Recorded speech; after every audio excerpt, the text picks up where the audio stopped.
ತಿಂಗಳಾಂತ್ಯದಲ್ಲಿ ಬಿಜೆಪಿಯಲ್ಲಿ ಮಹತ್ತರ ಬೆಳವಣಿಗೆ ಆಗುವಂತ ಸಾಧ್ಯತೆ ಕಂಡು ಬರ್ತಾ ಇದೆ. ರಾಜ್ಯಾಧ್ಯಕ್ಷರ ಆಯ್ಕೆ ಗೊಂದಲಕ್ಕೆ ಪರಿಹಾರ ಖಚಿತ ಎನ್ನಲಾಗ್ತಾ ಇದೆ.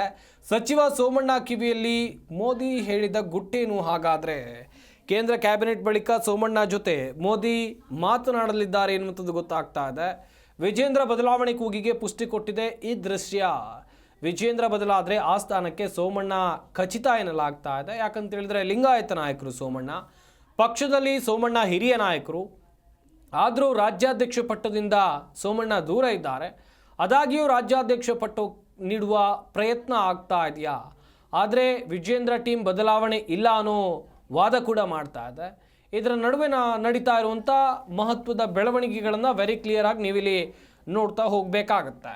ಒಂದು ಕಡೆಯಲ್ಲಿ ಬಿ ಜೆ ಪಿ ರಾಜ್ಯಾಧ್ಯಕ್ಷರ ಬದಲಾವಣೆ ವಿಚಾರವಾಗಿ ರಾಜ್ಯ ಬಿ ಜೆ ಪಿಯಲ್ಲಿ ಎಷ್ಟರ ಮಟ್ಟಿಗೆ ಚರ್ಚೆಗಳಾಗಿತ್ತು ಎನ್ನುವಂಥದ್ದನ್ನು ಕೂಡ ನೀವು ಗಮನಿಸಬೇಕಾಗತ್ತೆ. ಶತಾಯಗತಾಯ ಯತ್ನಾಳ್ ಅವರು ಪ್ರಯತ್ನವನ್ನು ಮಾಡಿದ್ರು, ಹೇಳಿಕೆಗಳನ್ನು ಕೊಟ್ಟರು. ಆ ಬಳಿಕ ಅವರನ್ನು ಪಕ್ಷದಿಂದ ಉಚ್ಚಾಟನೆ ಮಾಡಲಾಯಿತು. ಅದಲ್ಲದೆ ಒಂದಷ್ಟು ನಾಯಕರು ಬಹಿರಂಗವಾಗಿ ಹೇಳಿಕೆಯನ್ನು ಕೊಟ್ಟಿದ್ದರು. ವಿಜೇಂದ್ರ ಬಿ ಜೆ ಪಿ ರಾಜ್ಯಾಧ್ಯಕ್ಷ ಸ್ಥಾನದಿಂದ ಕೆಳ ಇಳಿಬೇಕು, ಇಲ್ಲಿ ಅಪ್ಪ ಮಕ್ಕಳ ರಾಜಕೀಯ ಆಗ್ತಾ ಇದೆ ಎನ್ನುವಂಥ ಆರೋಪವನ್ನು ಬಿ ಜೆ ಪಿ ನಾಯಕರು ಮಾಡಿದರು. ಇತ್ತ ಸೋಮಣ್ಣ ಬಿ ಜೆ ಪಿ ರಾಜ್ಯಾಧ್ಯಕ್ಷ ಸ್ಥಾನದ ರೇಸ್ನಲ್ಲಿದ್ದಾರೆ ಎನ್ನುವಂಥ ಒಂದಷ್ಟು ಮಾಹಿತಿಗಳು ಈಗ ಸಿಗ್ತಾ ಇರುವಂಥದ್ದು. ವಿಜೇಂದ್ರ ತಿಂಗಳಾಂತ್ಯದಲ್ಲಿ ರಾಜ್ಯ ಬಿ ಜೆ ಪಿಯಲ್ಲಿ ಮಹತ್ತರ ಬದಲಾವಣೆ ಆಗುತ್ತೆ. ಪ್ರಧಾನಿ ನರೇಂದ್ರ ಮೋದಿ ಅವರು ಸೋಮಣ್ಣ ಸಂಪರ್ಕ ಮಾಡಿ ಒಂದಷ್ಟು ಮಾತುಕತೆ ನಡೆಸುವಂಥ ಸಾಧ್ಯತೆಗಳು ಇವೆ ಎನ್ನಲಾಗ್ತಾ ಇದೆ.